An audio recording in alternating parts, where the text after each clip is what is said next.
समझदार भेड़िया। एक भेड़िया बहुत समझदार और होशियार था। एक बार की बात है, जब वह जंगल में से गुजर रहा था तो अचानक उसे एक मरा हुआ हाथी दिखाई दिया। भेड़िए ने अपने पंजे से उसकी चमड़ी उधेड़ने की कोशिश करी, परंतु क्योंकि चमड़ी बहुत सख्त थी, इसे काटना या उधेड़ना उसकी शक्ति से बाहर की बात थी। अचानक एक बब्बर शेर वहां आ धमका। भेड़िया बोला, महाराज, मेरे मालिक, मैं तो बस आपके लिए ही इसकी रखवाली कर रहा था कि कब आप यहाँ आए और मैं आपको ये भेंट दे सकूं। कृपया आप इसे मेरी तरफ से स्वीकार करें। बब्बर शेर बोला, तुम्हारा धन्यवाद, परंतु तुम तो मेरा स्वभाव जानते ही हो कि मैं किसी दूसरे के द्वारा किए गए शिकार को स्वीकार नहीं करता। मैं अपनी खुशी से तुम्हारी ये भेंट तुम्हें सौंपता हूँ। और बब्बर शेर अपने रास्ते हो लिया। परंतु मुसीबत अभी खत्म कहाँ हुई थी। अब एक साधारण शेर वहां आ पहुंचा। वह झट से बोला, चाचा जी, आप यहाँ मौत के मुंह में कहाँ घूम रहे हैं? क्या मतलब? चाचा जी, इस हाथी को बब्बर शेर ने मारा है और मुझे इसकी रखवाली के लिए रख छोड़ा है। जाते जाते राजा जी मुझे यह हिदायत दे गए थे, अगर कोई शेर इधर उधर से गुजरे तो मुझे सूचित कर देना। अब मैं इस जंगल के सारे शेरों का खात्मा कर दूंगा। इतना सुनते ही शेर की हवा सरक गई।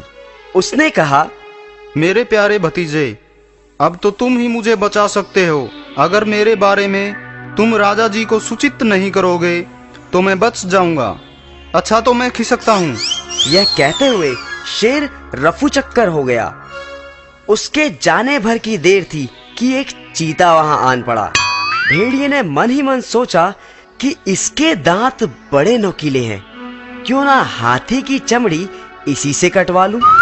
बस फिर क्या था, वह झट से बोला, क्यों भांजे, कहाँ रहे इतने दिन?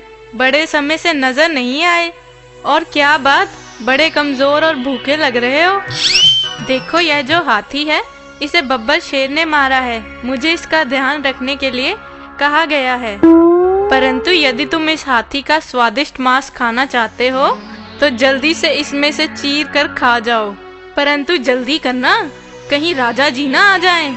चीता बोला, नहीं मामा जी, मुझे लगता है ये मेरी सेहत के लिए ठीक नहीं। परंतु भेड़िए ने फिर एक चाल चली। सुनो भांजे, हौसला रखो और खाना शुरू करो। जैसे ही बब्बर शेर मुझे दूर से दिखाई देगा, मैं तुम्हें उसके आने की खबर दे दूंगा। बस झट से भाग जाना। तो बस फिर क्या था, चीता भेड़िए के झांसे में आ गया और हाथी के पास पहुंचा। उसने जैसे ही हाथी की चमड़ी को उधेड़ा, भेड़िया चिल्लाने लगा, भांजे फूट लो, शेर आ रहा है। झट से चीता 9-2-11 हो गया। इस तरह भेड़िए ने लंबे समय के लिए अपने भोजन का प्रबंध कर लिया। अक्लमंदी से मुश्किल काम भी आसान किया जा सकता है।